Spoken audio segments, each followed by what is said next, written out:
கர்த்தருடைய பரிசுத்த நாமம் மகிமைப்படுவதாக.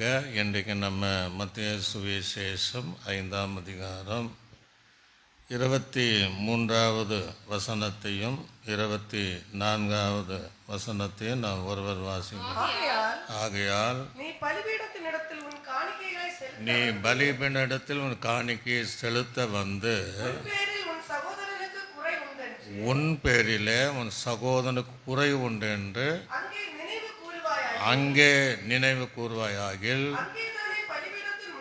அங்கே தானே பலிபீடத்திற்கு முன்பு காணிக்கை வைத்துவிட்டு போய் முன்பு ஒரு சகோதரனோடு ஒப்புரவாகி பின்பு காணிக்கை செலுத்து. கர்த்தர் இந்த வார்த்தை கொண்டு நம்மோடு பேசுவதற்காக அப்படியே கண்களை மூடினவர்களாக நாம் கர்த்தரை நாம் சோதரம் பண்ணுவோம். சோதர ஆண்டவரே, இன்றைக்கும் நீர் பேசின, நீர் கற்றுக் கொடுத்த உபதேசித்தவைகளை மீண்டும் எங்கள் மூலமாக எங்களுக்கும் கேட்கிற யாவருக்கும் பிரயோஜனம் உண்டாகி அந்த வசனத்தின்படி ஜீவிக்கிறவர்களாக எங்களை ஒவ்வொருவரையும் நீ மாற்றுவீராக. இயேசுவின் நாமத்தில் ஜெபிக்கும் நல்ல பிதாவே, ஆமென். சத்தமாக ஒரு அலைச்சொல்லே லூயா. நான் கடந்த காலங்களிலே நம்முடைய இந்த யூடியூபினுடைய ஆரம்பத்திலேருந்து மலைப்பிரசங்கம் தான் செஞ்சுட்டு வரோம். இடப்பட்ட காலத்தில் நம்ம வேறு சில செய்திகளை தியானித்து வந்தோம். மீண்டும் நம்ம அவ்வப்போது இந்த மலைப்பிரசங்கத்தை தியானித்து வரோம். இந்த 2 வசனங்களில் முதலாவது பலிபீடத்தை குறித்து நம்ம கடந்த வாரங்களில் பலிபீடம் என்றால் என்ன, நம்ம எப்படி இருக்கணும் என்பதை தியானித்தோம். அதை முடித்து 2 நாள் கழித்து எனக்கு ஊட்டியிலேருந்து ஒரு ஊழியர் ஃபோன் பண்ணார். பலர் ஃபோன் பண்ணார், அவர் பண்ணார். சார் நாங்கள் கேட்டோம், ரொம்ப வித்தியாசமாக பிரயோஜனமாக அந்த சத்தியத்தை நாங்கள் அறிந்து கொள்ளும்போது ரொம்ப மகிழ்ச்சியாக இருந்துச்சு. அலையலுயா. அந்த பலிபீடத்தின் மூலமாக நீங்கள் கர்த்தருடைய நாமத்தை உயர்த்தினது ரொம்ப எங்களுக்கு ஆசீர்வாதமாக இருந்துங்கிறார். இப்போ இன்றைக்கி தலைப்பு என்னென்னா, ஒரு சகோதரனோடு ஒப்புரவாகு அல்லது சகோதரியோடு ஒப்புரவாகு. யார் கூட நம்ம ஒப்புரவாகலையோ அவங்களுக்கு கூட ஒப்புரவு ஆகிவிட்ட பின்பு நீ என்ன செய்யணுமா, காணிக்கை செலுத்தணும். அப்போ மலைப்பிரசங்கத்தில் எத்தனையோ இதெல்லாம் நம்ம சாதாரணமாக எண்ணிவிடக்கூடாது. ஏதோ வேதாகமத்தில் எழுதியிருக்கு, இதனெல்லாம் நம்ம கடைப்பிடிக்க தேவையில்லை என்று அஜாக்கிரதையாக கூட இருந்திருக்கூடாது. இதுவரையும் நம்ம இது போல் நம்ம வாழ்க்கை செஞ்சதும் கிடையாது, இனி செய்ய போகிறது கிடையாது. ஒரு வேளை நான் அப்படி செஞ்சான்னா நமக்கு ஆசீர்வாதம் தான். அலையலுயா. ஆண்டவர் தேவாலயத்தில் வரும்போது இன்னொன்று சொல்கிறார், நீ வெறும் கையால் என்ன செய்யாத வராதேன்னு இன்னொரு வசனம் இருக்குது. நீ தேவனுடைய ஆலயத்தில் வரும்போது வெறும் கையோடு என்ன செய்யக்கூடாதா, வரக்கூடாது. அப்படி என்ன சொல்கிறாரு, நீ காணிக்கையோடு தான் நீ வர வேண்டும் என்று சொல்லுகிற. பொதுவாகவே ஆவிக்குறைவுகளை பார்க்கலும் மற்ற நீங்கள் கிறிஸ்துவில் பார்த்தீங்கன்னா அவங்க சபைக்கு போகிற நேரம்லாம் அந்த காணிக்கை செய்வாங்க, செலுத்துவாங்க. இந்த ஆவிக்குரிய சபையில் பார்த்தீங்கன்னா ஞாயிற்றுக்கிழமை தான் செலுத்தும். நம்ம சபைக்கு நம்ம வந்த நாள் முதல் சில அப்படிப்பட்டவர்கள் உபவாச கூட்டத்துக்கு வருவாங்க. வரும்போது அவங்க என்ன செய்வாங்க, எனக்கு ஆச்சரியமாக இருக்கும், அந்த காணிக்கையை போடுவாங்க.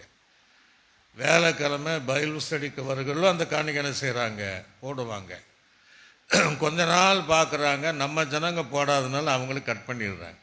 இப்படி தேவாலயத்தில் வரும்போது நம்ம வெறுங்கையோடு வரக்கூடாது. ஒன்று வேத புத்தகம், பட்டயம், இன்னொன்று ஆண்டவருக்கு காணிக்கை செலுத்தும்படியாக நான் வர வேண்டும். ஆனால் அதில் ஒரு ஒழுங்கு கிரமத்தை வச்சிருக்கிறேன். அந்த எல்லாவற்றிலும் கர்த்தர் ஒழுங்கு. காணிக்கை செலுத்துவதற்கு முன்பு நம்ம எப்படி இருக்கணும், அதுதான் கர்த்தர் இந்த இடத்துல பேசுகிறார். ஏதோ எல்லா காணிக்கை ஏற்றுக்கொள்கிற தேவன் அல்ல. நம்ம என்ன நினைக்கிறோன்னா, என் காணிக்கையெல்லாம் கர்த்தர் ஏற்றுக்கொண்டார் என்று நம்ம மன திருப்தி அடைகிறோம். அப்படியே அந்த காணி கொடுத்தாலும் அது பிரதிபலனையும் உடனடியாக தந்துடுவார். அலையலுயா. யாரையும் சும்மா விட மாட்டார், 1000 மடங்கு வரையும் ஆஸ்வதிப்பார். ஆக எல்லாவற்றுக்கும் ஆவிக்குரிய வாழ்க்கையில் ஒரு ஒழுங்கு கிரமம் நமக்கு தேவை. அதிலெல்லாம் வச்சிருக்கிறார், ஒரு ஒழுங்கு கிரமத்தை வைத்திருக்கிறார். நீங்கள் வேதாகமத்தை ஆதி ஆகமத்தில் வாசிக்க நான் சொல்கிறேன். மொத்த 6 நாள் இந்த உலகத்துடைய படைப்பு மனுஷனுடைய சிருஷ்டிப்புக்கு 6 நாள் ஆண்டு டைம் எடுத்தார். 7ஆம் நாள் அவர் ஓய்ந்திருந்தார். ஏன் ஆண்டவர் ஒரே நாளில் படைக்க முடியாதுன்னா முடியும். அல்லேலூயா. ஒரே நாளை படிச்சுட்டு சாயங்காலம் 5 மணிக்கு ஆதாம் ஏவாளையும் சிருஷ்டிச்சுட்டு அதுக்கு பின்னாடி அவர் இளைப்பாறி இருக்கலாம். ஏன் ஆண்டவர் அப்படி செய்யலை அப்படின்னா அந்த ஒழுங்கு கிரமமாக செய்யணும். அல்லேலூயா. அதின் காலங்களிலே அவர் எப்படி செய்தாரா? நேர்த்தியாய் செய்து. எல்லாம் ஒரு நாள் கிடையாது, ஒரு நாள். ஏன்னா ஏற்கனவே அந்த பூமி ஒழுங்கின்மையாக தான் இருந்துச்சு, ஒழுங்கில்லை, இருளாக இருந்தது, வெறுமையாக இருந்தது. அப்போ ஆவியான அசைவாடுகிறார், திரியேக தேவன் அதில் சேர்ந்து அந்த முழு உலகத்தையும் 6 நாள் எந்தெந்த நாளை எதை சிருஷ்டிக்கணும் அந்த ஒழுங்கின்படியாக அந்த பூமியை சிருஷ்டித்தார். அல்லேலூயா. அந்த வானத்தில் எங்கே எதெல்லாம் இருக்கணும், சூரியன் எங்கே இருக்கணும், சந்திரன் எப்போ தோன்றணும் எப்போ மறையணும், நட்சத்திரங்கள் எங்கெல்லாம் இருக்கணும், மேகம் எப்போ வரணும் என்கிற ஒழுங்கு கிரமத்தை வைத்திருக்கிறார். ஆக ஆவிக்குரிய ஜீவிதத்தில் நாம் தேவனுடைய ஆலயத்துக்கு வருகிறவர்கள் ஆவிக்குரிய வாழ்க்கையை வாழணுன்னா காணிக்கையிலும் ஒரு ஒழுங்கை வச்சிருக்கிறார். அல்லேலூயா. எப்படியும் செலுத்தலாம் என்பதல்ல, அதுலேயும் ஒரு ஒழுங்கை வச்சிருக்கிறார். ஆண்டுடைய ஒழுங்கை நம்ம பார்த்தா இன்னைக்கு பாருங்க, ஜலத்தில் மேல ஆவியான அசைவாடும்போது எல்லாமே ஒழுங்காய் மாறினது. இப்போ சமுத்திரத்தில் என்ன இருக்கணும், வெட்டாந்தரை எங்கே வைக்கணும், இப்படியெல்லாம் ஆண்டவர் ஏதென்ன ஆதாம் ஏவாளை எங்கே வைக்கணும், கனிமரங்களை எங்கே வைக்கணும், இப்படியெல்லாம் ஒவ்வொன்று ஒரு ஒழுங்கு கிரமமாக செய்கிற தேவன். அது இந்த நாள் வரையும் அது வைத்த இடத்துல அது அதனுடைய வேலைகளை அதை செய்து வருகிறது. அல்லேலூயா. ஆக ஆவிக்குரிய வாழ்க்கை காணிக்கை பகுதியிலும் ஒரு ஒழுங்கை வச்சிருக்கிறார். பைபிள் நீங்கள் ஏராளமாக நீங்கள் பார்க்கலாம். எகிப்திலிருந்து இஸ்ரவேல் ஜனங்கள் போகும்போது கும்பலாக போல அப்படியே போயிடல. வேதம் சொல்லுகிறது அதுக்கு ஒரு ஒழுங்கை வச்சிருந்தேன், அணி அணியாய். அல்லேலூயா. எப்படி போனாங்களா? அணி அணியாய் போனார். பார்ப்பதற்கு அவ்வளோ அழகாக இருக்கும். அந்த 6 லட்சம் புருஷர்கள் அப்படியே அந்த வனாந்தர யாத்திரை போயிருந்தான்னா அப்படியே அந்த தேனி கூட்ட போனோன்னா பார்க்குறதுக்கு அழகாக இருக்குது. அப்படியே அந்த குரூப்பாக அந்த அணி அணியாய் போனார்களாம். அல்லேலூயா. அப்போ அதில் ஒரு ஒழுங்கு கிரமத்தை நம்மிடத்தில் எதிர்பார்க்கிறார். எல்லா விஷயமானார் அதில் இன்னும் என்ன ஒழுங்கு வச்சிருக்கிறாரு? ஆசர்ப கூடாரத்தை அதில் ஒரு ஒழுங்கு. சித்தி மரத்தினால் என்ன செய்யணும், வேற மரம் கிடையாது.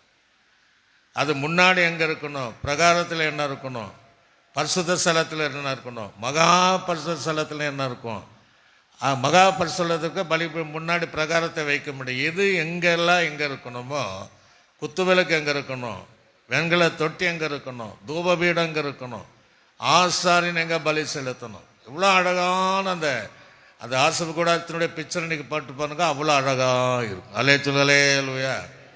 ஆக எல்லாவற்றுக்கும் ஒழுங்கு. பிரகாரத்தில் யார் நிற்கணும், பரிசுத்த ஸ்தலத்தில் யார் வரலாம், மகா பரிசுத்த ஸ்தலத்தில் ஆசாரியன் தான் போகணும். இப்படியெல்லாம் தேவன் ஆவிக்குரிய வாழ்க்கையில் ஒரு ஒழுங்கு கிரமத்தை வைத்திருக்கிறார். அல்லேலூயா. எப்படியும் ஆராதிக்கலாம் அல்ல, எப்படியும் பலி செலுத்தலாம் அல்ல, எப்படியும் காணிக்கை செலுத்தலாம் அல்ல, காணிக்கை செலுத்துவதிலும் ஒரு ஆவிக்குரிய ஒழுங்கை கர்த்தர் வைத்திருக்கு.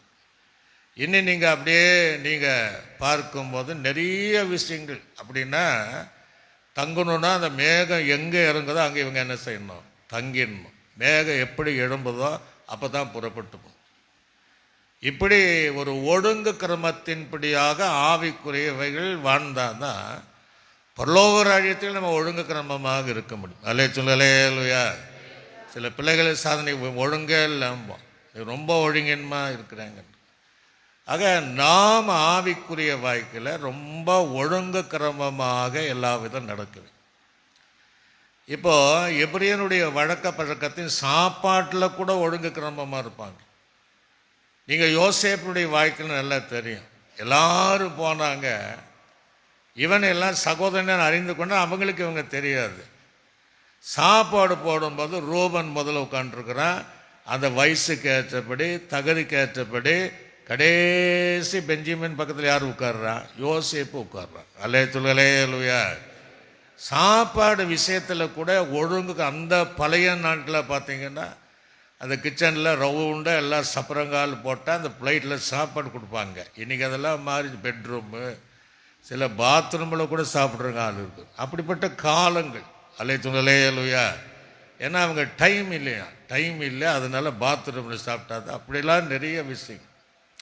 ஆக வேதாகம் என்பது, கிறிஸ்தவம் என்பது, ஆவிக்குரிய வாழ்க்கை என்பது அந்த ஒழுங்கு கிரமமாக இருக்க வேண்டும். அல்லேலூயா. இப்போ பள்ளிக்கூடத்தை பசங்களை சேரனா ஏனாதானு அங்கே ஒரு ஒழுங்கை வச்சுருக்குறாங்க. என்ன ஒழுங்கு? பள்ளிக்கூடம் ஆரம்பிப்பதற்கு முன்னாடி ஃபர்ஸ்ட் டைம் அப்படின்னு ஒரு ஃபீஸை கட்டணும். அப்போ தான் புக்கை கொடுப்பாங்க. அப்புறம் அந்த யூனிஃபார்ம் போட்டால் தான் அங்கே போக முடியும். ஷார்ப்பாக 9 மணிக்குள்ளே இருக்கணும். மதியானம் இந்த இன்டர்வெல்லில் அந்த பெல் அடிக்கும் போது அவங்க வெளியே போகணும். சாயங்காலம் வந்தால் இப்படி உலக காரியத்தில் ஒரு ஒழுங்கு கிரமமாக வச்சுருக்கணும். அல்லேலூயா. நீங்களாம் வேலை செய்கிறவர்கள் 10 மணிக்கு இருந்தால் தான் அங்கே வேலைக்கு. இல்லை நீங்கள் லேட்டாக போய் பாருங்கள், நீ வேண்டான்றுவாங்க. ஏன் வேண்டான்றாங்க? நீ ஒழுங்கு இல்லை, நீ ஒழுங்கின்மை, நீ சரியாக நீ வருதில்லை அப்படின்ட்டு வேண்டாம். ஏன்னு சொல்கிறாங்கன்னா ஒழுங்கற்ற ஜீவிதம். அல்லேலூயா. ஆக நமக்குள்ளாக எந்த விஷயத்தில் ஒழுங்கில்லாமல் இருந்தால் நம்ம பரலோகராஜ்யம் போக முடியும். இப்படியே நீங்கள் யோர்தானு வரும்போது எல்லாரும் போங்க, எல்லாம் போயிட்டு உள்ளங்காலில் அந்த தண்ணியில் உள்ளங்கால் படணும் அப்படின்னு சொல்லலை. அதுக்கு ஒரு ஒழுங்கு வச்சுருந்தார். என்ன வச்சுருந்தார்? ஆசாரியன் முன்னாடி போகணும், உடன்படிக்கையை சுமந்துட்டு போனோம். இஸ்ரவேல் ஜனங்க என்ன செய்யணும்? 2000 மூலம் ஆசாரியனுக்கு இவனுக்கு இடைவெளி இருக்கணும். எப்படி வச்சிருக்கிறாருங்க? இடைவெளி எங்கே வச்சிருக்கிறாரு? 2000 மூலம் நீளமாக இருக்கணும். இந்த ஆசாரியன் போய் அந்த ஒழுங்கு கிரமமாக ஏன் மிதிக்கக்கூடாதா, உள்ளே இறங்கக்கூடாதா? உடன்படிக்கை பெட்டி இல்லாமல் அதை நடக்கும். ஆண்டவரால் முடியாது. ஆனால் அதில் ஒழுங்கு கிரமத்தை வச்சிருக்கிறார். அப்போ அந்த உள்ளங்கால் பட்ட உடனே யோர்தான் 2ஆக பிரிந்தது. அல்லேலூயா. கையில் வச்சது அல்லேலூயா. அப்போ ஆவிக்குரிய வாழ்க்கை என்பது இஷ்டம் போல வாழ்கிற வாழ்க்கை கிடையாது. ஆக அதில் ஒரு ஆவிக்குரிய ஒழுங்க இந்த மலை பிரசங்கத்தில் சொல்லித்தரார். எரிய கோட்டை எடுத்துடுங்க. எரிய கோட்டை என்ன சொன்னார்? எல்லாம் போய் சுற்றி 7 நாள் அப்படி சொல்லலை. முதல்ல எக்கால 7 பேர் ஊதிட்டு போவாங்க. அதுக்கு பின்னாடி உடன்படிக்கை பெற்று போகணும், பின் தண்டூரில் போகணும். பின்னாடி யார் யார் இருக்கணுங்கிறத தெளிவாக வேதம் சொல்லுகிறது. அந்த ஒழுங்கை வச்சிருக்கிறாங்க. ஆக அந்த ஒழுங்கின்படி போனால் தான் எரிய கோட்டை தகர்ந்து விழும். அல்லேலூயா. இல்லைன்னா எப்படி விழும்? அப்போ ஆண்டவர் எல்லா விஷயத்திலும், மலை பிரசங்கத்தில் கூட 3 நாள் ஆன பின்னாடி எல்லாம் பசியாக இருப்பாங்களே, அவங்களுக்கு எதாவது கூடன்னு சொல்லும்போது ஒன்றும் இல்லைம்பாங்க. அப்போது ஒரு வாலிபங்கிட்ட 5 அப்பம் 2 மீன் இருந்துச்சு.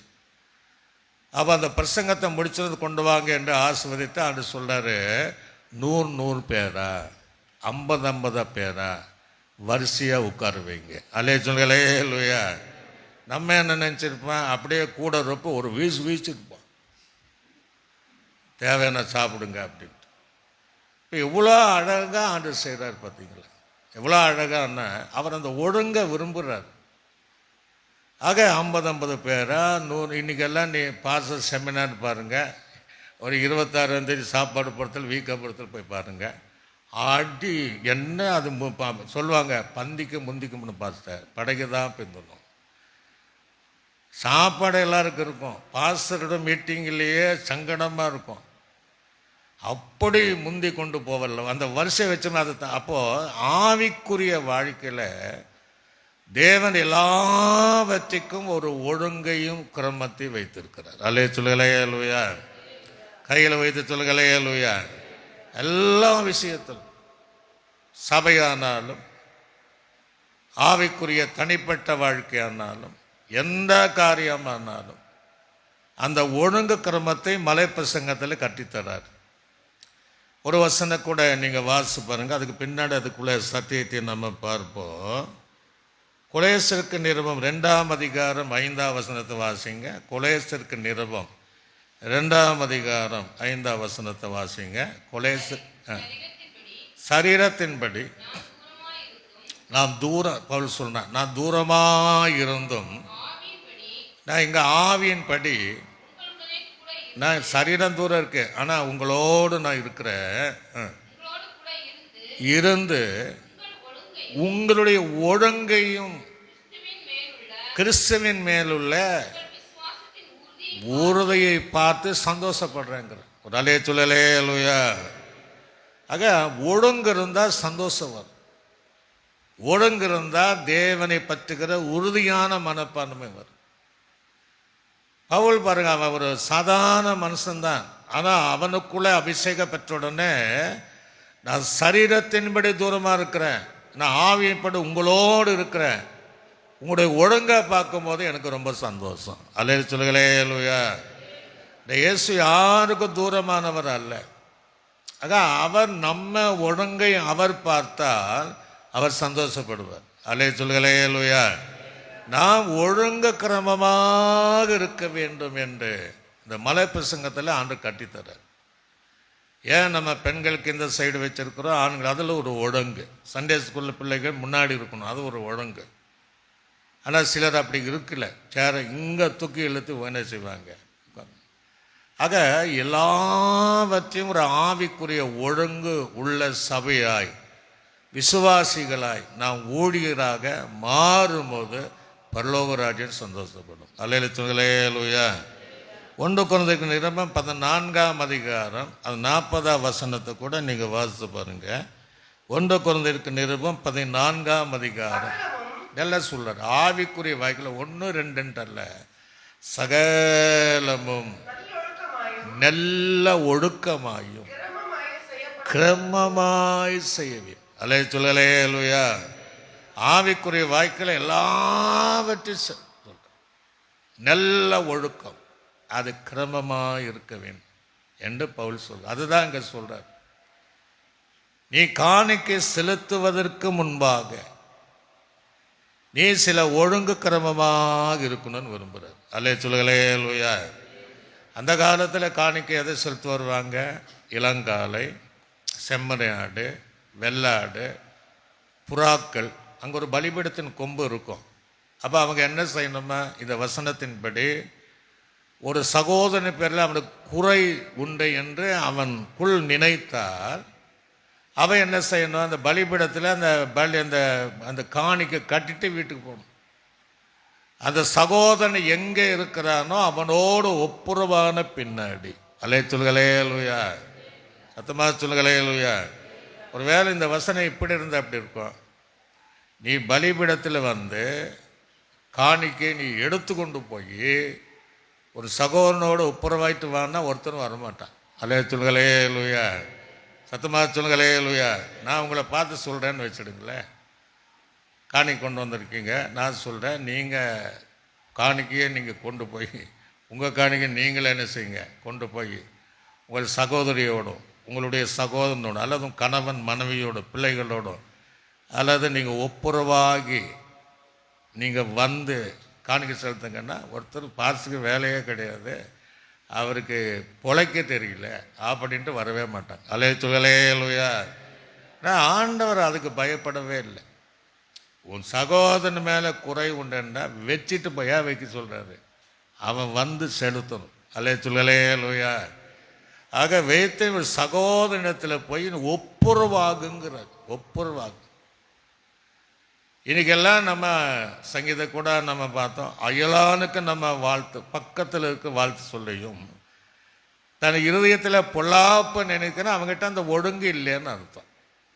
அப்போ இவங்களுக்கு பற்றி நம்ம தப்பாக பொல்லாங்க செய்யக்கூடாது என்கிற எண்ணம் பக்கத்தில் இருக்கிறதா சொல்கிறேன். ஆக ஆவிக்குரிய வாழ்க்கை என்பது தேவன் விரும்புகிற அந்த ஒழுங்கு கிரமம் இருக்க வேண்டும். அல்லேலூயா. ஆக நம்ம யாராய்க்குள்ள நம்ம ஒப்புரவாகமே. ஒருவேளை கணவன் சண்டை வரும், சகோதரனுக்குள்ளே சண்டை வரும், சபையானாலும் சில பிரச்சனைகள் வரும், கணவன் மனைவிக்குள்ளாக வரும், அண்ணன் தம்பிக்குள்ளே வரும், வேலை செய்கிற இடத்துல வரும். ஆனால் அதை நீட்டாமல் அவளோடு ஒப்புரவாகிடுவேன். அல்லேலூயா. ஒப்புரவாகணும். அதுக்கு நம்ம விட்டு கொடுக்குற மனப்பான்மை, நமக்குள்ள அந்த தாழ்மை இருந்தால் இறங்கி ஒப்புரவாயிட்ட பின்பு நாம் ஆராதிக்க வரும்போது, நாம் காணிக்கை செலுத்தும் போது தேவன் அதை குறித்து பரவாயில்ல, எவ்வளோ ஒழுங்காக இருக்கிறாங்க, ஒப்புரவாயிட்டு வராங்க என்பதை அவர் மிகுந்த சந்தோஷமாக இருப்பார். அல்லேலூயா. வச்சுட்டு போங்கிறார். அப்போ அதில் ஒரு ஒழுங்கை வச்சிருக்கிறார். காணிக்க பகுதியிலும் ஒரு ஒழுங்கு, எப்படியா வந்துட்டாங்க வாங்கிடலான்ட்டால். இப்போ நல்ல கவனிங்க, ஒரு வசனத்தை நம்ம எபிரேயருக்கு நிருபம் 12ஆம் அதிகாரம் 14வது வசனத்தை வாசிங்க. எபிரேயருக்கு நிருபம் யாவரோடும், அதான் சொல்ற, அதான் ஒழுங்குங்க. யாவரோடு சமாதானமாக இருக்கவும். சமாதானம் இருந்தால் தானே பரிசுத்தம் வரும். அதுக்கு எவ்வளோ அந்த வசனம், சமாதானமாக இருக்கவும் பரிசுத்தமாக இருக்கவும் நாடுங்கள், பரிசுத்தம் இல்லாமல் ஒருவனும் கர்த்தர். ஆக எப்படி பரிசுத்தம் வரும்? ஒப்புரவாகும் போது, சமாதானமாகும் போது, யாவரோடு சமாதானமாக இருக்கும் போதுனா பரிசுத்தமே வருமா? அல்லேலூயா. நீங்கள் யாரோடு கூட வழக்காடி சண்டை போட்டுட்டு ஒப்புரவாகாமல், குடும்பத்துக்குள்ளே கணவன் மனைவிக்குள்ளே ஒப்புரவாகாமல், அண்ணன் தம்பிக்குள்ளே ஒப்புரவாகாமல், சபைக்குள்ளே இருக்கிறவளோட ஒப்புரவாகாமல் நாம் எவ்வளோதான் ஆராதித்தாலும், எவ்வளோதான் கர்த்தர் கொடுத்தாலும் அதில் பரிசுத்தமே வராது. அது சொல்லாரு, பரிசுத்தம் உள்ளவர்கள் தேவனை என்ன செய்வார்களாம். அப்போ ஒப்புரவாக வேண்டும் என்று சொல்லுகிறார். நம்ம இந்த விஷயத்தில் ஆராதனைக்கு வரும்போது கூட சண்டை போடுத்தா வரோம். ஆராதனைக்கு வரும்போது கூட பிள்ளைகளை கூட சண்டை போடுத்தா வரோம். அதான் அவைகளெல்லாம் சின்ன சின்ன விஷயங்களை ஒப்புரவாகி நாம தேவ சமூகத்தில் வரும். அல்லேலூயா. எல்லா சபையில எல்லா சபையில இருக்கிறாங்க. இரத்த சம்பந்தப்பட்டவளோடு கூட எத்தனை பேர் ஒப்புரவாக இருக்கிறோம்? எத்தனை பேர் நம்ம பேசுகிறோம்னா பேசுறது இல்லை. ஆக ஆண்டவர் தெளிவாக சொல்ல, அவன் மேலே ஒரு குறை உண்டு, நாங்கள் போய் அவனோடு ஒப்புரவாகிட்டு பின்னாடி வந்து காணிக்கை செலுத்துங்கிறார். இப்போ 1 யோவானுக்கு எழுத நிருபத்தில் வாசிச்சு பாருங்க. வழக்கமாக நம்ம வாசிக்கிற வசனம் தான் 2ஆம் அதிகாரம் 9ஆம் வசனம் முதல் 11ஆவது வசனம் வரைக்கும். நான் ஒரு விசுவாசி, நான் ஒளிய இருக்கிறேன் என்று சொல்லுகிறவன். அப்ப என்னல்ல, பகைக்கிறவன், சகோதரனோட சமாதானம் பகைக்கிறவன் இந்த நிமிஷம் வரையும் இருளிலே இருக்கிறான். தன் சகோதரத்தில் அன்பு கூறுகிறவன், அந்த ஒப்புராகவன் ஒளியிலே நிலை கொண்டிருக்கிறான். அவனிடத்துல எந்தவித இடர்ல இல்லை. தன் சகோதரனை பகைக்கிறவன் இருளிலே இருந்து இருளிலே நடக்கிறான். இருளானது அவருடைய கண்களை குருடாக்கினபடியால் போகிற இடம் இன்னதென்று அறியார். ஒரு அல்லேலூயா. 2 கூட்டத்தை சொல்றார். ஒருவன் சகோதரனோடு ஒப்புரவாக இருக்கிறவன் ஒளியில் இருக்கிறான், அவனுக்கு இடர்லே இல்லை. அல்லேலூயா. ஒருவன் சகோதரனை பகைச்சிட்டு இருக்கிறான், அவனை மன்னிக்கிற சுபாவம் கிடையாது. ஆக அந்த கசப்பை மாறணும். அந்த ஒப்புரவான பின்னாடி அவங்க எப்படிப்பட்டவங்க? அவங்க இருளிலே நடக்கிறார்கள். அல்லேலூயா. என்ன செய்கிறாங்களா? அந்த இருளானது மனக்கண்களை என்ன செய்தான்? குருடாக்கி கொண்டு இருக்கிறது. அவன் எங்கே போகிறான் எங்கே வரான்னு தெரியல. அல்லேலூயா. அவன் போகிற வழியை அவன் அறியான் அப்படிங்கிற. அதான் அதனால தான் சொல்கிறார், உன்னுடைய காணிக்கை நீ எவ்வளோ கொண்டாந்து பலிபீடத்தில் வச்சுட்டு உன் சகோதரன் பேரில் ஒரு குறைவென்று உனக்கு நினைவுகள் வந்தால் நீ அவங்கூட ஒப்புருவாக்குங்கிற. அல்லேலூயா. அதற்கு பின்பு அந்த காணிக்கை செலுத்துங்கிற. நான் என்ன சொல்லுன்னா, சகோதரனை பகைக்காம, சகோதரருக்குள்ள பிரச்சனை இல்லாமல் இருக்கிறவர்கள் காணிக்கை தாராளமாக போட்டிருப்பாங்க. ஆனால் அதை நினைக்கிறோம், ஆமாம் நம்ம ஒப்புரவாகவில்லையே என்று நமக்கு நினைவுகள் வந்தால் நம்ம உடனடியாக அந்த வேலை செய்யணும்னு தான் கர்த்தர் சொல்கிறார். அல்லேலூயா. இன்னும் நீங்கள் பைபிளை நீங்கள் பார்த்தீங்கன்னா, ஆண்டவருக்கு அது ஒரு ஜபத்தையே சீசல் கேட்கும் போது அந்த ஜபத்தில் அழகாக சொல்வார். மத்தேயு சுவிசேஷம் 18ஆம் அதிகாரம் 15ஆம் வசனம் முதல் 17ஆவது வசனம் வரைக்கும் வாசிங்க. நல்ல கவனிங்க.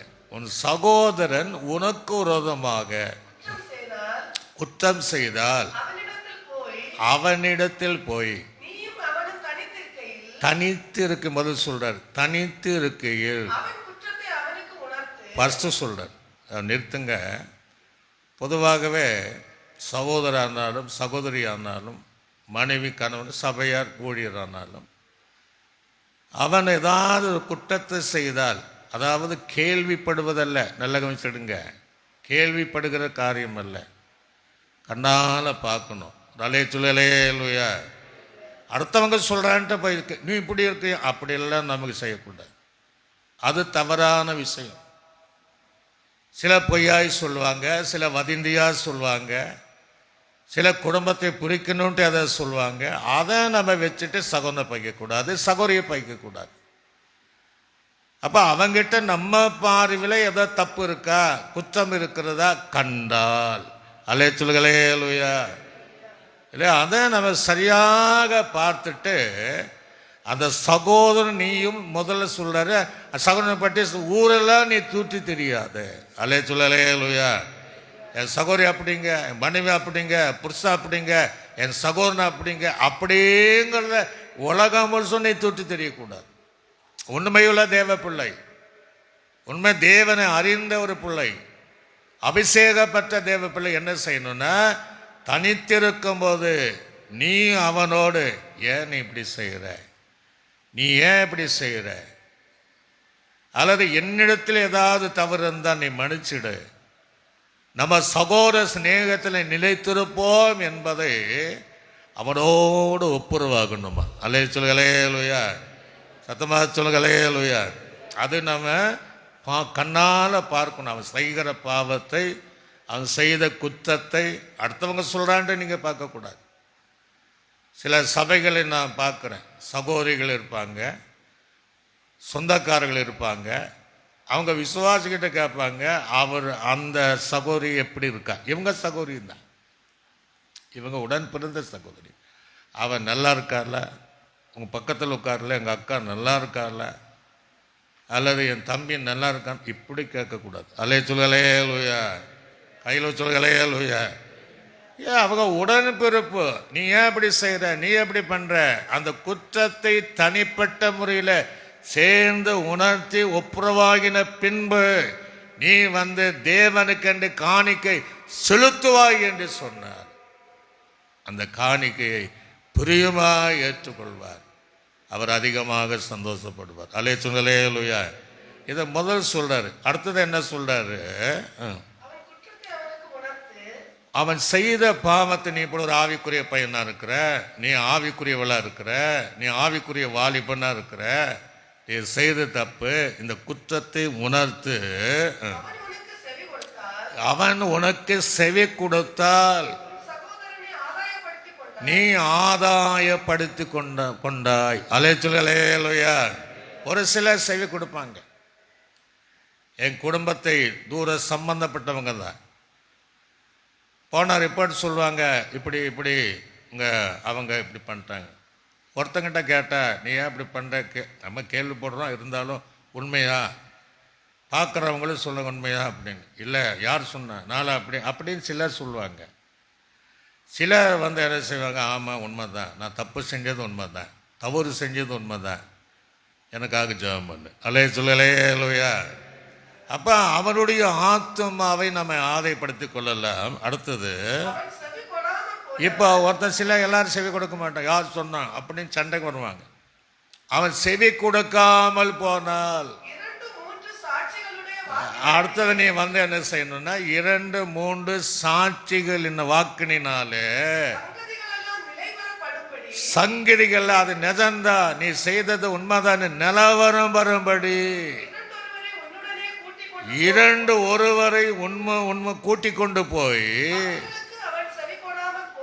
அவர்களுக்கும் அவன் செவி கொடுக்காமல் போனால் எங்க தெரிவிக்கணுமா? முதலே சொல்லலேலுயா. நம்ம எடுத்தோன்னே சபைக்கு தான் வருவோம், இதெல்லாம் செஞ்சுட்டு தான் வரணும். 3வது தான் அது சபைக்கு நீ தெரியப்படுத்து. அல்லே சொல்லலேலுயா. நீ போகிற சபையில நீ தெரியப்படுத்து. சபைக்கும் அவன் செவி கூடாத இருப்பானால் அவன் உனக்கு அஞ்ஞானி போலவும் ஆயக்காரனை போல இருப்பான்னு சொல்லிட்டு. அல்லே சொல்லுங்களேலுயா. ஒப்புரவாக வேண்டிய விஷயம் நம்ம விஷயம். அவன் ஒப்புரவாகல் என்ன விட்டு விட வேண்டியது. அவன் ஆயக்காரனை போலவும் எப்படி இருப்பான்னா அஞ்ஞானிகளை போல் இருப்பான். ஆனால் அதை செய்கிற நம்ம முந்திக் கொள்ள வேண்டும். அந்த ஒப்புரவாகுதல் விசேஷமாக ஆவிக்குரிய தன்மைக்கு அது மிக மிக மிக அவசியமானது. அல்லே சொல்லலேலுயா. அதை விட்டு கொடுக்கிற அந்த மனமான்மை அது நமக்கு மிக மிக அவசியம். அதை செலுத்தி விட்டு தான் அப்படி செலுத்துங்கிற. 1 கொரிந்தியருக்கு நிருபம் 6ஆம் அதிகாரம் 1ஆம் வசனம் முதல் 7ஆம் வசனம் வரை வாசிங்க. உங்களில் ஒருவனுக்கு சபைக்கு குறைந்த சபைக்கு வேறு ஒருவனோடு வழக்கு உள்ள பிரச்சனை சண்டை உண்டானால் வழக்காடும்படி அவன் எங்க போறான்? பரிசுத்தவான் எடுத்து போகாமல் அநீதிக்காரன் இடத்தில் என்னன்னு ஒரு கொஸ்டின் மார்க் கேட்க. இன்னைக்கெல்லாம் சண்டை வந்துச்சுன்னா இது ஒரு பக்கம் இன்னொரு பக்கம். அது என்ன உலக மனசுக்குள்ள போயிட்டு அந்த வழக்கை கொண்டு போனால் அநீதி இடத்துல வழக்கு பண்ண என்ன அப்படின்னு சபையை பார்த்து கேட்க. இப்படி போகக்கூடாதான். ஒரு அலைய சொல்லலேலுயா. உங்கள் பிரச்சனை உங்களோடும் சபையோடு இருக்கணும். உலக மனிதர்கள் அறியக்கூடாது. சில சொல்லுவாங்க, சில உங்கள் இடத்த கேட்பாங்க, என்ன அங்கே வரவங்க அந்த அவங்களுக்குள்ள சமாதானம் இல்லையாமே அப்படின்னு கேட்பாங்க. அவங்க ஒருத்தருக்கு ஒரு சண்டையாம எப்படி ராபத்தம் எடுத்தாங்க அப்படியும் கேட்குறாங்க. நிறைய பேர் கேட்குறாங்க இல்லையா? கேட்கத்தான் செய்வாங்க. நைட்டெல்லாம் இங்கே ஒரே சண்டையை எப்படி வந்து அவங்க ஆராய்ச்சி அப்படி. ஏன்னா இவங்க பிரச்சனையும் அங்கே போய் சொல்லியிருப்பாங்க. அலே சொல்லுகலையா, சத்தமாக சொல்லுகலையா. அவங்க கேட்குற மட்டும் கேட்டுட்டு அடுத்தது அவங்க மேலே தப்பு தப்பாக சொல்லிடுவாங்க. ஒரு பாஸ்டரை குறித்து கிட்ட ஒருத்தர் கேட்குறீங்க, அந்த ஒரு குடும்பம் அடிக்கடி சண்டை. அவங்க கேட்பாங்க, இவங்க வச்சு எப்படி பாஸ்டர் நீங்கள் ஜமாளிக்கிறீங்க அப்படின்னு. அப்போ அவர் சொன்னார, ஆடுகளை ஓநாய்க்குள்ளே அனுப்புவதை போல தான் ஆண்டவனை அனுப்புகிறாரு, அதுதான் ஊழியன்னாரு. அலைய சொல்லலையா. பிரச்சனை இருக்கு. மீண்டும் அந்த வசனத்தை வாசிங்க. பரிசுத்தவான்கள் ஆண்டு சொல்றாரு, உலகத்தையே நியாய தீர்ப்பார்கள் என்று அறியீர்களாங்கிறார். அப்போ தேவ பிள்ளைகள் பரிசுத்தவான்கள் அவர்கள் உலகத்தையே நியாய தீர்க்கக்கூடிய அதிகாரத்தை நமக்கு தந்திருக்கிறார். அல்லே சொல்லலையா. ஆக இந்த அற்பமான விஷயங்கள் அங்கிட்ட நிறைய பேர் எங்கள் ஊழியத்தில் கணவன் மனைவிகள் இன்றைக்கு அவங்க இருக்கிறாங்க என்பதற்கு நாங்கள் அது சமாதானப்படுத்தி வச்சிருக்கிறோம். அவங்க அடிக்கடி சொல்லுவாங்களே, நாங்கள் இன்று கணவன் மனைவியும் சமாதானமாக இருப்பதற்கு ரவிராஜ் தான் காரணம். அலை சொல்லலையா. அப்படி நாங்கள் எங்ககிட்ட வந்த பிரச்சனைக்கு கூடுமானவரை சமாதானப்படுத்துறோம். ஆக பரிசுத்தவான்கள் உலகத்தையே நியாயத்திருக்கக்கூடியவர்கள் அல்லவா சொல்றாரு. உலகம் உங்களால் உலகம் உங்களால் ஆண்டு நீ போறிய சின்ன சின்ன பிரச்சனைக்கு அநீதிடத்தில் உலகம் உங்களால் நியாயத்தீர்க்கப்படுவதாக இருக்க அற்ப இந்த பிரச்சனை, சின்ன பிரச்சனை, இந்த வழக்குகளை நீங்கள் என்ன அபாத்திரரா? தேவ தூதர்களையும் நியாய தீர்ப்போம் என்று அறியீர்களா? அப்படி இருக்க இந்த ஜீவன், இந்த ஆவிக்குரிய ஜீவனுக்கு ஏற்றவைகளை நீங்கள் தீர்த்து கொள்ள கூடாதிருப்பது, இன்னும் உங்களுக்குள்ள சமாதானம் இல்லை, ஐக்கியம் இல்லை, கசப்பு, தீர்த்து கூடாமல் இருப்பது எப்படி? இந்த ஜீவனுக்கேற்ற வழக்குகள் உங்களுக்கு இருந்தால் தீர்ப்பு செய்வதற்கு சொல்றாரு. ரொம்ப சொல்றாரு. நல்லவங்க இருக்கிறாங்க, இனி நீங்க சபையில ரொம்ப அற்பமா இருக்கணும், அவனை கொண்டு நியமித்துக் கொள்ளுங்கள், உங்களுக்கு வெட்கம் உண்டாகும்படி இதை சொல்லுகிறேன். சகோதரனுக்கும் சகோதரனுக்கும் உண்டாக்க வழக்குகளில் விவேகி ஒருவராகிலும் உங்களுக்குள்ள இல்லையா? சகோதரனுடைய சகோதரன் வழக்காடுகிறார், அவ்விசுவாசிகளுக்கு முன்பாக அப்படி செய்கிறான். அதாவது சபைக்குள்ள அவ்விசுவாசிகளுக்கு முன்பாக 4 பேர் அறியும்படி அவர் சகோதரன் சகோதரனுக்குள்ள தேவ பிள்ளையோடு வழக்காடுகிறான். நீங்கள் ஒருவரோடு ஒருவர் வழக்காடுகிறது சொல்லிட்டார். எல்லா விதத்திலும் குற்றம்ட்டார். ஒரு அலைய சொல்லலே லூயா. எவ்விதத்திலும் எல்லா விதத்திலும் குற்றம் குற்றமே. ஆக எல்லா விதத்திலும் குற்றமாக இருக்கிறது. அப்படி செய்கிறதை விட சொல்றாரு.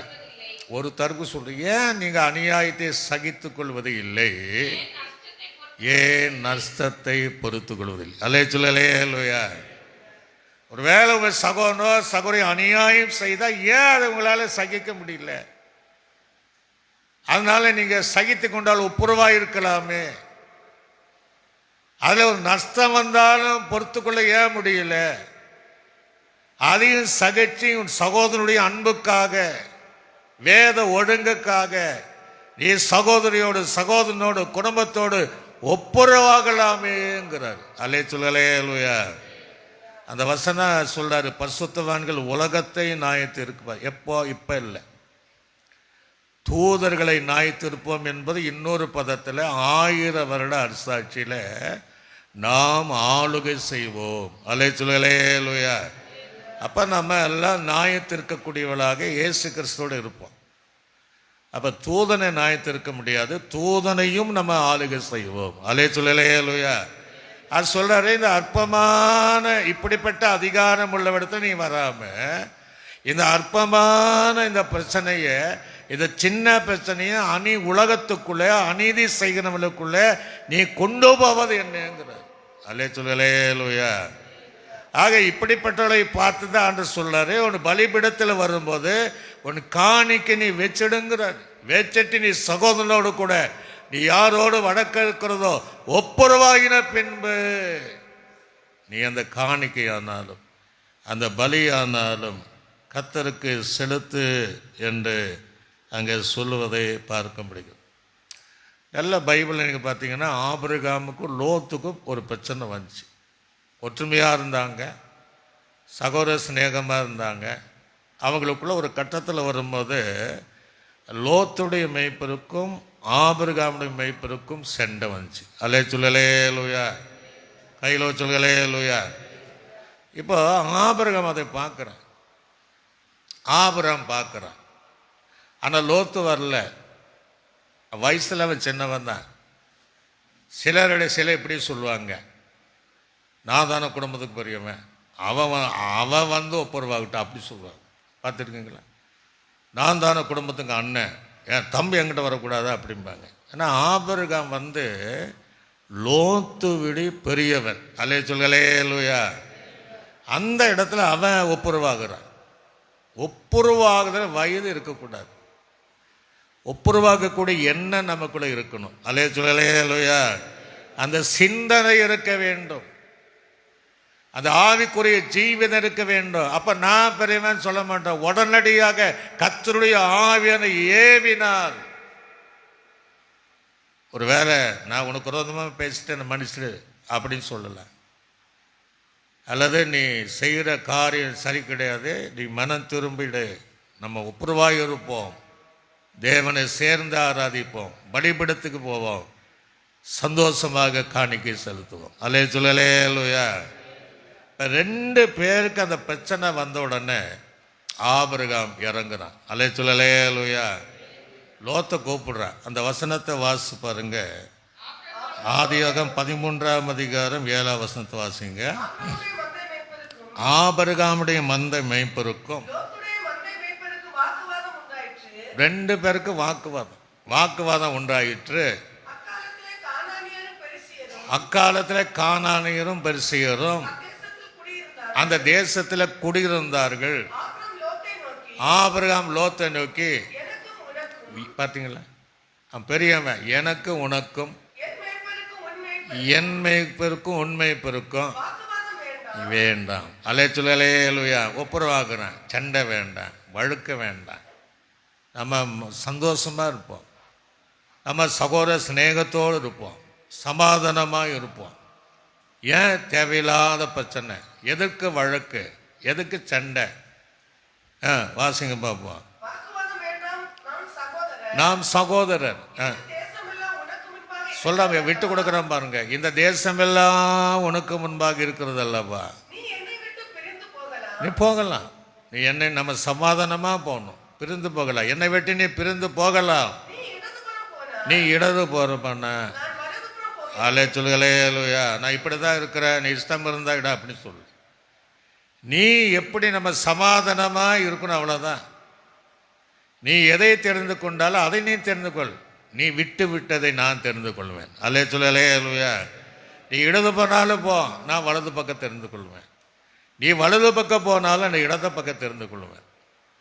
ஆனால் நம்ம சமாதானமாக இருக்கணும், நமக்குள்ள வழக்கு இருக்கக்கூடாது, நமக்குள்ள சண்டை இருக்கக்கூடாது என்று அங்கே ஆபிரகாம் தம் சகோதரனோடு சொன்ன போது இந்த லோத் அதை ஏற்றுக்கொண்டு ஒப்புரவாகி நீர்வளம் பொருந்திய கர்த்தருடைய தோட்டத்தை போல் இருக்கிற சோதேங்குமார பட்டணத்தை தெரிந்து கொண்டான். அல்லேலூயா.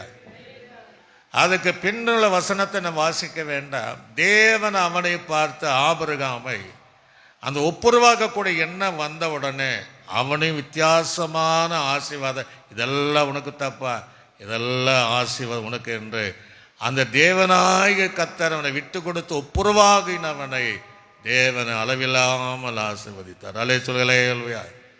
ஒப்புரவாக வேண்டும், சபையில் ஒப்புரவாக இருக்க வேண்டும். பக்கத்தில் கூட நம்ம பேசுகிறோமா, சங்கீதத்தில் வாசம் அப்படியே ப்ரைஸ் லாட் பண்ணுறோம், முகமலர்ந்து பண்ணுகிறோம். ஆனால் அவங்க உள்ள எப்படி இருக்கு, பொல்லாப்பு செய்யக்கூடியவளாக இருந்தால் அவர்கள் துன்மார்க்கன் என்று எழுதப்படுகிறது. அல்லேலூயா. கையில் சொல்லுங்களேலூயா.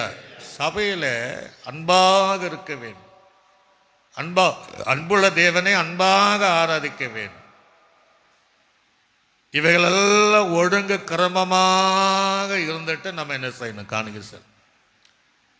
சிலரை பார்த்தீங்கன்னா நம்ம சபையில் இல்லை, சபை முடித்து உட்கார்ந்தோன்னே சேர் போட்டு உட்கார்ந்து அடுத்தவங்க அதை தான் பேசிகிட்டு இருப்பாங்க.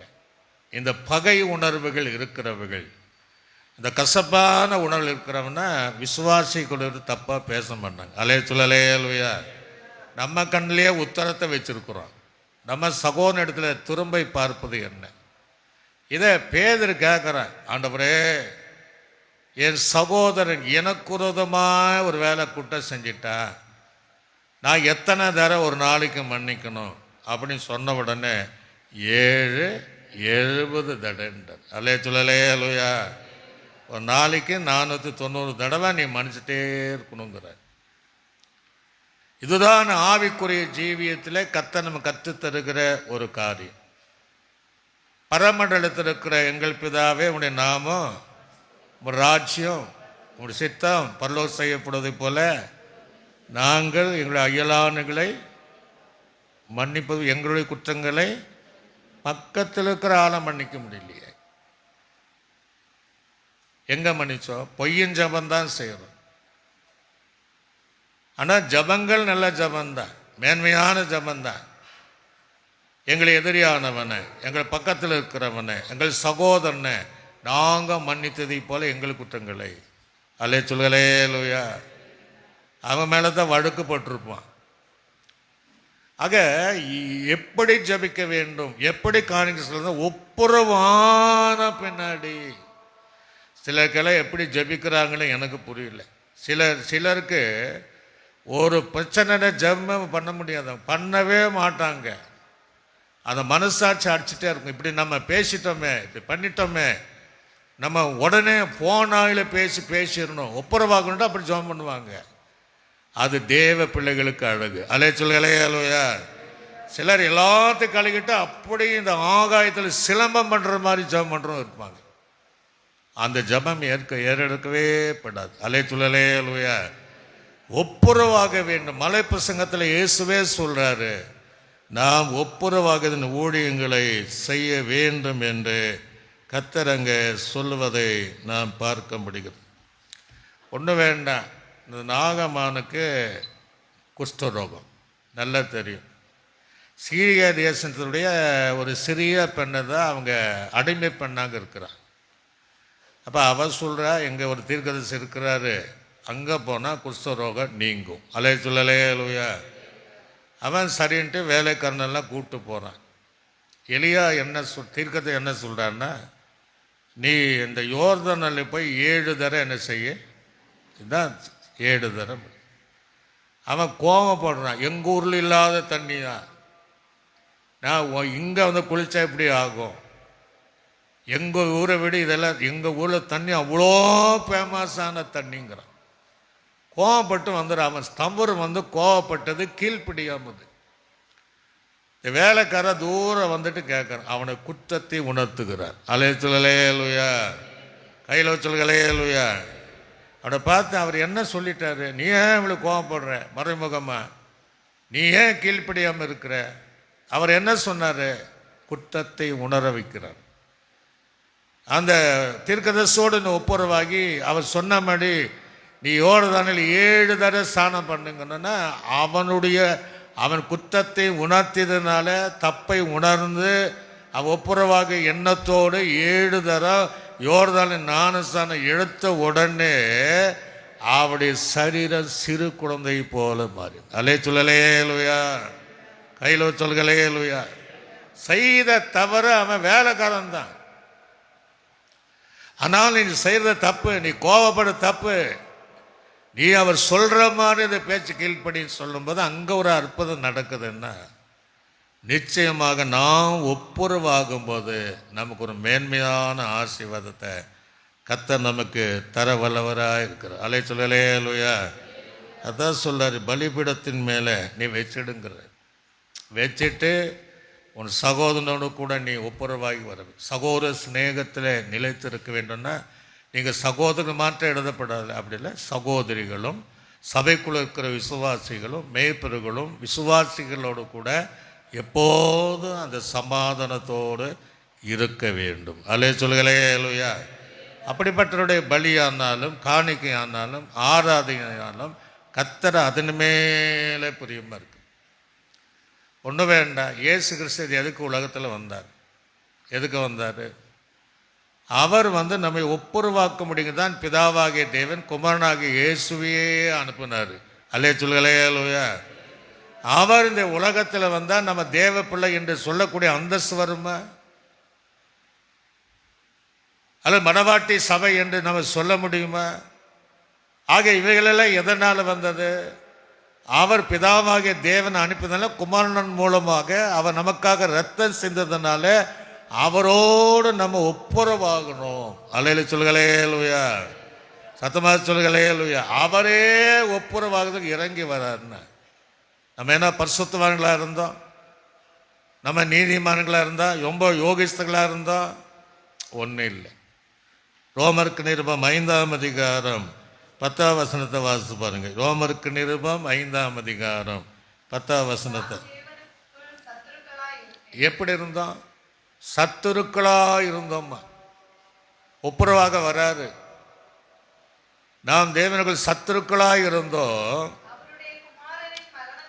பாத்தீங்களா? அவருடைய குமாரனுடைய மரணத்தினாலே ஒரு அலை சொல்லலையா? எதனால? அவருடைய மரணத்தினாலே நம்மோட ஒப்புரவாகிறார். நம்ம அப்படி செய்ய வேண்டாம், பேசி ஒப்புரவாகுங்க. மன்னிக்கிற மனம் இருந்தால் ஒப்புரவாகலாம். அலை சொல்லலையா?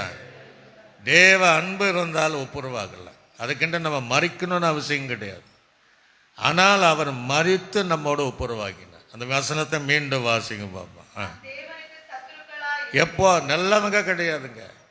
உங்களுக்கு அவங்க நீங்கள் உங்கள் வேலை உங்கள் பார்வையில் உங்கள் குடும்பத்தாரோ யாரோ சத்துருவாகவே இருக்கட்டுமே, ஏன் நீங்கள் அந்த நஷ்டத்தை பொறுத்து கொள்ளக்கூடாது?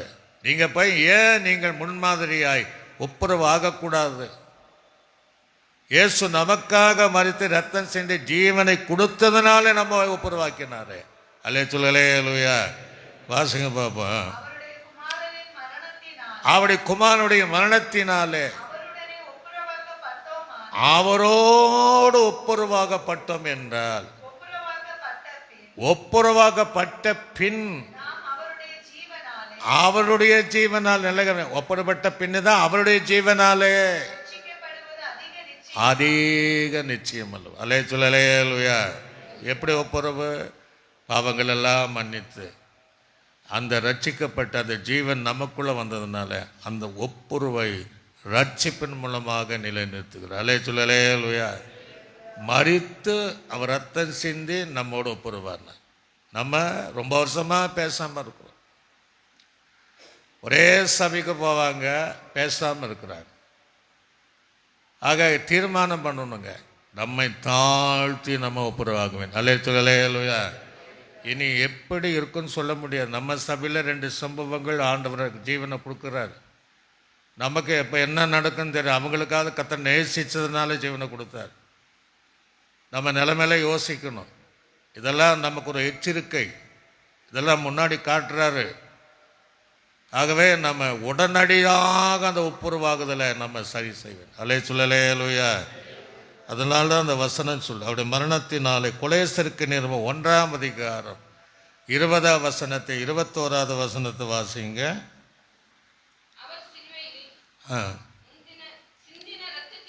எதனால்? அவர் சிலுவையில் சிந்தின இரத்தத்தினாலே சமாதானத்தை உண்டாக்கி பூலோகத்தில் உள்ளவைகள் பரலோகத்தில் உள்ள யாவையும் அவர் மூலமாய் தமக்கு ஒப்புராக்கி கொள்ளவும் அவருக்கு பிரியங்க. ஒப்புரவாகுதல் என்பதே அவருக்கு பிரியமாயிற்று. முன்ன எப்படி இருந்தோம்? அந்நியராயும் துர்க்கிரைகளினாலே மனசுல சத்துருக்களாயிருந்த உங்களையும் பரிசுத்தராகவும் குற்றமற்றவளாகவும் கண்டிக்கப்படாதவளாகவும் தமக்கு முன் நிறுத்தும்படியாக அவருடைய மாம்ச சரீரத்தில் அடைந்த அந்த மரணத்தினாலே ஒரு அலைச்சொல்லேலூயா. அவருக்கு முன்னாடி நிப்பாட்டணும்னா ஒழுங்கு கிரமமாக வாழ்கிற ஜனங்களை நிப்பாட்டுவதற்கு அந்த தேவன் தன்னுடைய ஜீவனையும் இரத்தத்தையும் நமக்காக மரித்தார். அலைச்சொல்லேலூயா.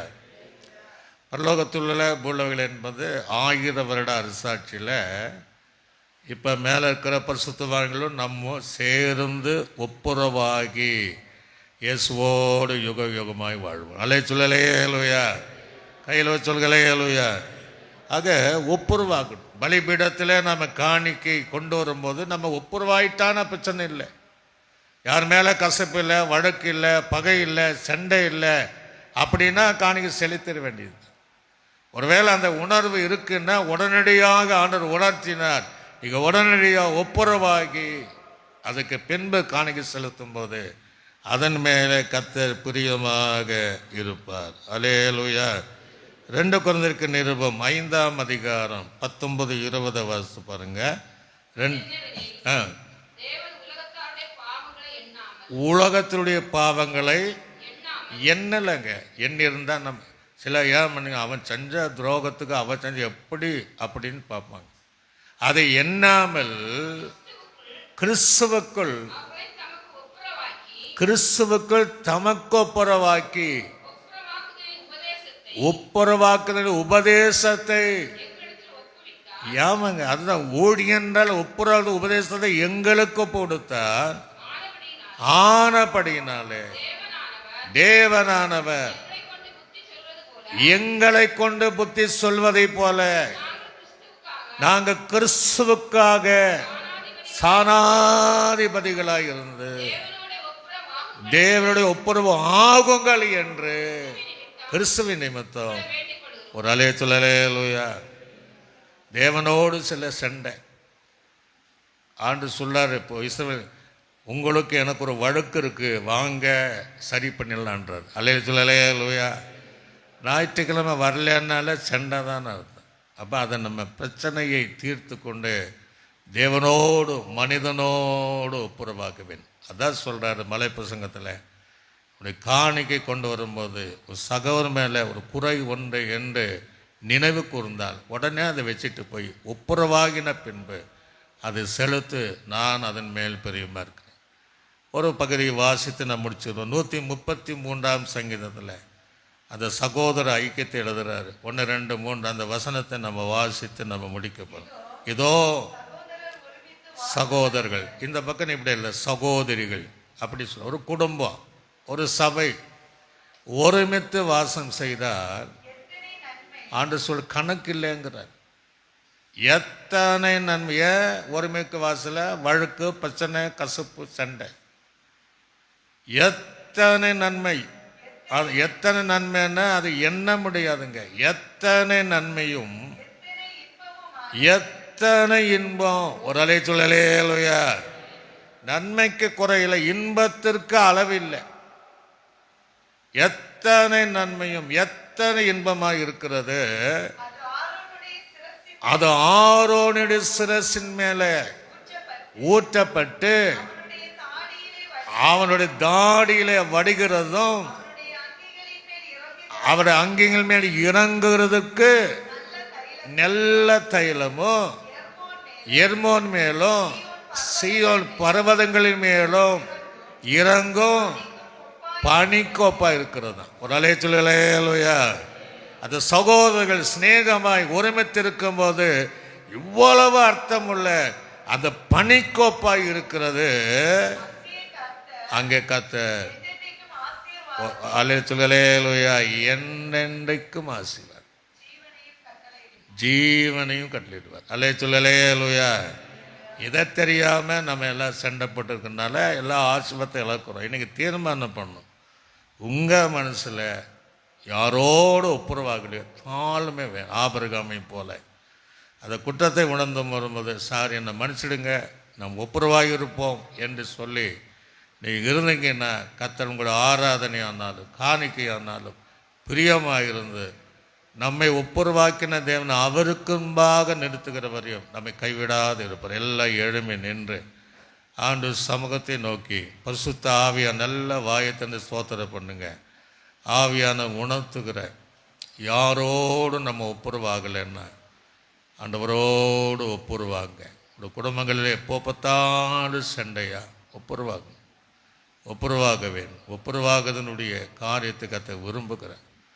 நல்லா தான் நீங்கள் ஆராதிக்கிறீங்க, நல்லா பாடுறீங்க, கத்தருக்கு தாராளமாய். ஆனால் ஒப்புரவாக வேண்டும்.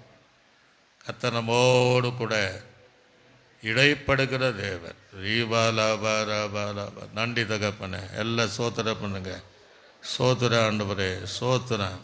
உங்களோட அபிஷேகம் இறங்கணும். ஒப்புரவாகுதனுடைய அபிஷேகம் ஒவ்வொருக்குள்ளே இறங்கணும். விட்டு கொடுக்கிற மனப்பான்மை இறங்கணும். ஆபிரகாமுக்குள்ளே இருந்த அந்த மனப்பான்மை இறங்கணும். 70 தடவை மன்னிக்கணும் என்கிற சிந்தனை, கிறிஸ்துவின் சிந்தனை உண்டாக வேண்டும். அப்படிப்பட்ட சிந்தனை எல்லாரும் மேலே இறங்குவதற்காக நன்றி. இதை கேட்குற எல்லாரும் மேலே உடனடியாக யாரையோடு அவங்க சண்டை போட்டாங்களோ உடனே ஒப்புரவாகும்படியாக தேவன் அவங்க வீட்டில் ஒப்புரவாகிற மேலே அந்த 5 ஆசீர்வாதங்களை சங்கீதம் 133 வைத்திருக்கிற ஆசீர்வாதங்கள் அவங்க வீட்டின் மேலே இறங்குவதற்காக நன்றி சொல். தீபாலவர் எல்லா கையை தட்டி கத்தரை மகிமைப்படுத்தி ஹல்லேலூயா. கர்த்தர் நம்மோடு இடைப்படுகிற தேவன். மலை புஸ்தகத்தின் போல மகிமை மகிமை மகிமை மகிமை ஒவ்வொரு மேலே இறங்குவதா. கேட்கிற தேவ பிள்ளைகள் மேலே இது அபிஷேகம் இறங்கி கிரியை செய்வதாக. அப்படி செய்வதற்காக ஸ்தோத்திரம். பிதாவாகிய தேவனை நாம் சோதனை பண்ணுவோம். சோதர கர்த்தராக இயேசு கிறிஸ்துவை நாம் சோதனை பண்ணுவோம். நம்மை ஆற்றி தேற்றி நடத்தின பரிசுத்தாவியானவரை சோதனை பண்ணுவோம். நல்ல ஆண்டவரே, இந்த மலை பிரசங்கத்தில் இந்த வசனத்தின் மூலமாக பலிபீடத்தில் வரும்போதும் சகோதரன் பேர் புரை உண்டு என்று கண்டால் அதை வைத்து நீ ஒப்புரவாகின பெண்மை காணிக்கை செலுத்த வேண்டும் என்கிற சத்தியத்தை கற்று தந்தீங்க. சபை ஒப்புரவாகணும். யாரோடு ஒப்புரவாக வேண்டுமோ ஆண்டவரே, இருதயத்தை கடினப்படுத்தாது மேட்டி மீனாலே ஆண்டவரே அந்த இது கடின தாழ்மை சிந்தையோடு கூட நீ பரலோகத்தை விட்டு இறங்கி எங்களோடு ஒப்புரவாதற்கு ஜீவனின் ரத்தத்தை சிந்தினீரே. அதை செய்வதற்கு ஒவ்வொரு உள்ளத்தில் கிரியை செய்வதற்காக ஜெபிக்கிறோம். எல்லாரும் மேலும் கரம் கூட இருப்பதாக, வீடு சேர்கிற வரையும் உடைய பாதுகாப்பு இருப்பதாக. துதிகான மகிமை எடுத்துக்கொள்ளுங்க இயேசுவின் நாமத்தில் நல்ல பிதாவே, ஆமென். நாத்துமாவே கர்த்தர் என் முழு உள்ளமே பரிசுத்த நாமத்தை, என் ஆத்துமாவே கர்த்தர் செய்த சகல புகழும் மறவாதே, ஆமென். கர்த்தராகிய இயேசு கிருபையும் பிதாவாகிய தேவனுடைய அன்பு பரிசுத்தாவினுடைய ஐக்கியம் சொந்த சம்பந்தம் அனைவரோடும் சகல பரிசுத்தம் ஆண்டவராக இயேசு கிறிஸ்து வருகை பரியந்தம் சதா காலம் என்றைக்கு நம்மோடு கூட இருப்பதாக, ஆம். அல்லேலூயா அல்லேலூயா அல்லேலூயா. கர்த்தர் உங்களை யாவரையும் ஆசீர்வதிப்பார்.